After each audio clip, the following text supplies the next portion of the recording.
જય વિજ્ઞાન જય સંવિધાન। ગાંધીનગર જિલ્લાના રૂપાલ ગામની અંદર દર વર્ષે એક પલ્લી મહોત્સવનું આયોજન કરવામાં આવે છે। દર વર્ષે નવરાત્રિના સમયે રૂપાલ ગામની અંદર વરદાયની માતાજીના સાનિધ્યમાં આ એક પલ્લી મહોત્સવ ઉજવવામાં આવે છે। આ પલ્લી મહોત્સવનું ખૂબ મોટું અને ઘણું મહત્વ છે। સાથે સાથે અમુક કુરિવાજો અને અંધશ્રદ્ધા પણ આ પલ્લી મહોત્સવમાં ફેલાવવામાં આવે છે।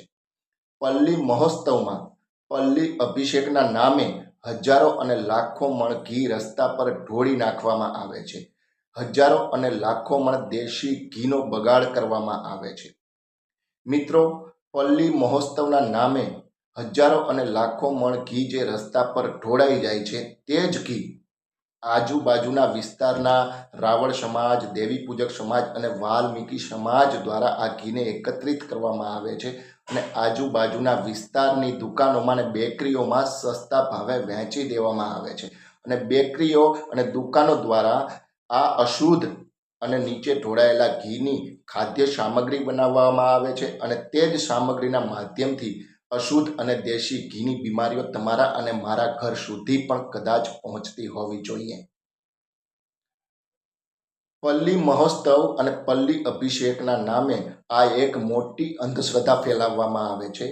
ત્યાંની એક બીજી માન્યતા પણ કંઈક એવી છે મિત્રો કે હજારો અને લાખોની જનમેદનીમાં નાના એવા બાળકને 6-7 મહિનાના કે એકાદ વર્ષના બાળકને હજારો અને લાખોની જનમેદનીમાં ફંગોળી અને પલ્લી સુધી પહોંચાડવામાં આવે છે। હજારો અને લાખો માણસોના હાથમાં અને જનમેદનીમાં તે બાળકને ફંગોળી અને પલ્લી સુધી પહોંચાડવામાં આવે છે। પલ્લીના દર્શન કરાવ્યા બાદ ફરી એ બાળકને લોકોના હાથમાં ફંગોળતા તેના માતા પિતા સુધી પહોંચાડવામાં આવે છે। અહીંયા થોડો વિચાર કરો મિત્રો કે તે બાળકની શું હાલત થતી હશે, તે બાળકને કેટલી તકલીફ થતી હશે કે તે બાળક હજારો અને લાખોના લોકોના હાથમાં ફંગોળાતા પલ્લી સુધી પહોંચે છે અને ફરી પાછું ફંગોળાતા તેના મા બાપ સુધી પહોંચે છે, તો કદાચ તે બાળકને કેટલી તકલીફ થતી હશે, તે બાળક બીમાર પણ થતું હશે, તે બાળકને શું થતું હશે તે તો તે બાળક જ જાણતું હશે કે આ શ્રદ્ધાના નામે કેવડી મોટી અંધશ્રદ્ધા છે। શ્રદ્ધાના નામે કેટલા હજારો અને લાખો મણનો ઘી બગાડી નાખવામાં આવે છે, ઢોળી નાખવામાં આવે છે, વેસ્ટ કરી દેવામાં આવે છે। આજ દિન સુધી આ પલ્લી મહોત્સવમાં ક્યારેય સરકારનું ધ્યાન કેન્દ્રિત થયું નથી। હું સરકારને વિનમ્ર વિનંતી કરું છું અને અપીલ કરું છું કે પલ્લી મહોત્સવને રોકવા માટેના કોઈ કાયદાને અમલમાં લેવો જોઈએ, જેથી કરીને હજારો લાખો મણ ઘીનો બગાડ રોકી શકાય અને તે ઘીનો સાદો પ્રસાદ બનાવી, મીઠો પ્રસાદ બનાવી અને લોકોમાં તેની વહેંચણી કરી શકાય।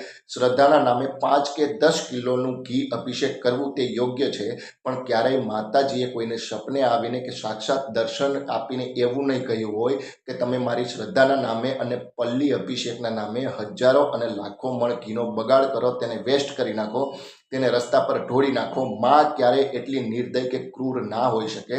માં માટે બધા જ બાળકો સમાન હોય છે।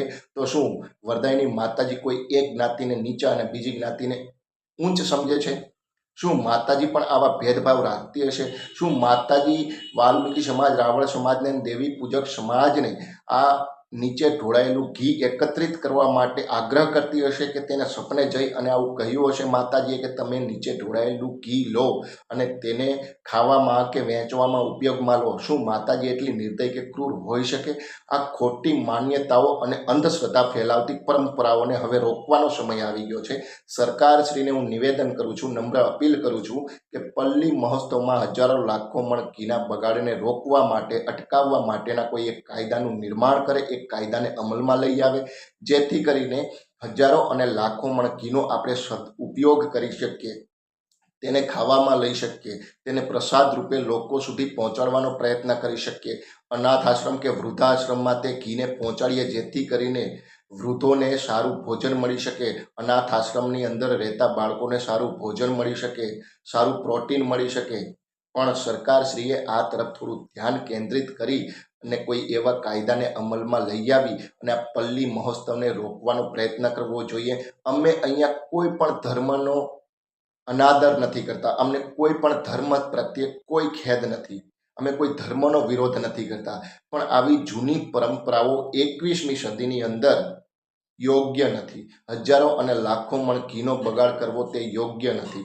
હજારો અને લાખો મણ ઘી શ્રદ્ધાના નામે ઢોળી નાખવું, ગંદુ કરી દેવું અને તેમાં કીટાણુઓ ભેળવવા તે યોગ્ય નથી.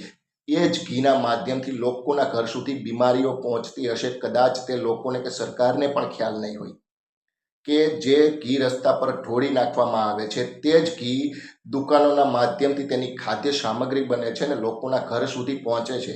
અને તે ચીજ વસ્તુઓ ખાવાથી કેટલી બીમારીઓ કદાચ શરીરમાં થતી હશે તેનો લોકોને પણ ખ્યાલ નહીં હોય અને સરકારશ્રીને પણ આ તરફ થોડું ધ્યાન કેન્દ્રિત કરવું જોઈએ.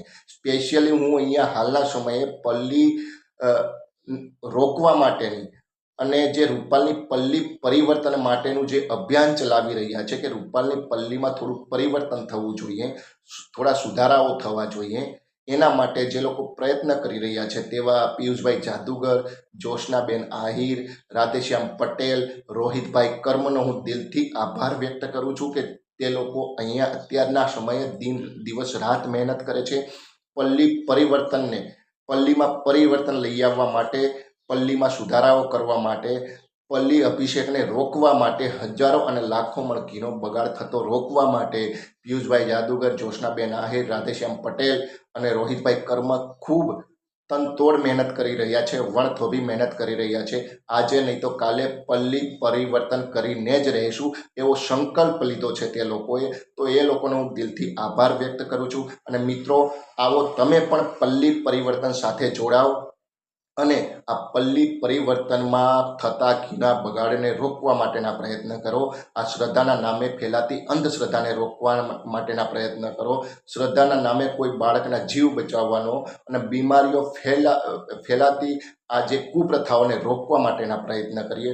તો આવો આપણે બધા લોકો સાથે મળી અને આ પલ્લી પરિવર્તનમાં જોડાઈએ અને પલ્લીમાં થોડું પરિવર્તન થાય, સુધારાઓ થાય અને હજારો લાખો મણ ઘીનો બગાડ થતો અટકાવવા માટે આપણે બધા સાથે મળી અને આ મુહિમને આગળ વધારીએ.